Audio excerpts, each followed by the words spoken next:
Hi again. I'm going to call this one the Chicago presentation. So I was working for Amoco, and this is probably be back in 1970. Let's see, 1980, pretty close. And we were working together. I was part of a mechanical group that was working in downtown Denver, and there had been a new field discovered called Whitney Canyon. And I was placed as being both an operations person, but look over that and bring in all the AFEs and stuff for approval and to talk about the geology going on and different things like that. And there was this one area that we wanted to develop out, and it was a big, huge field. It had gas reserves that were really high.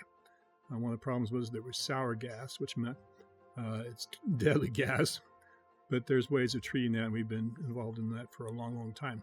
So anyway, what happened is I was working with all the senior people that were looking over this project in Denver, and I was part of that team. Of course, everybody was 20 years older than I was, but so anyway, we ended up having to make a proposal, to all the way up to Chicago, to Standard Oil of Indiana, or Amoco, the parent company.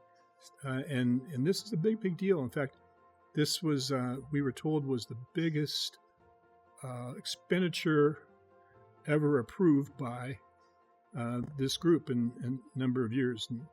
And I'm not sure if it's, I'm sure they probably surpassed that now. But that was a big deal. And so we had actually, at that time, you didn't have PowerPoint presentations, but you had slides, and you'd carry your slide canister around, and you just mark the slides. And then the slides like we would have with bars, stuff like that, they were all made externally, and then they'd be sent in. So they were never made directly by you. They had people, they were graphic artists that would make them. And so we had put together a whole tray of things that needed to be communicated. And everybody had a job except for me. And I was supposed to be there just to be able to answer any of the questions that might come up related to the operational issues. And so that was fine. And the other job I had, which is probably one of the more important jobs, was I was supposed to operate the pointer. Now, back then, we didn't even have laser pointers.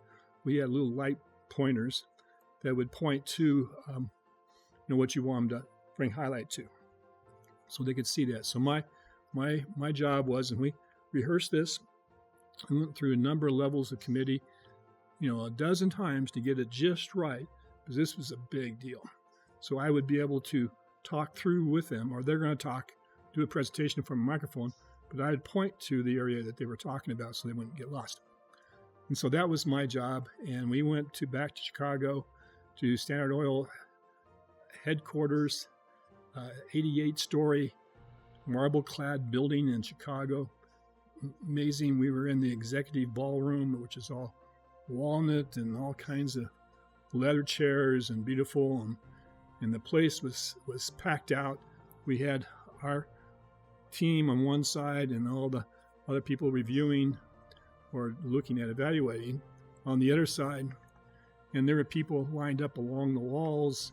And I was standing up in the corner, just beside the projector, ready to do my job. And so we got stumped by something. When the lights came down, because they had to get the lights down so that you could see the slides, we realized that the pointer, the projector that we had used, was always going forward to project onto a screen. This projector reversed from behind. And when I went to point the pointer, it kind of barely did anything at the screen, but went ahead and projected to the back wall. So, there's what was going on rather than what we wanted to see. And that's all happened just in the last minute. And then so we tried to get going, and they asked me to step closer. And I did. And finally, Swearinger, who was the chairman of the board, got up and he says, "Doug, I think you need to be right over here." And he moves me right in front of the screen, really. I mean, I could basically dodge it a little bit. And so we went with the whole presentation of me holding this light. I might have done just as good by holding my finger. But anyway, and they did approve the project. And so that was the story about the Chicago presentation.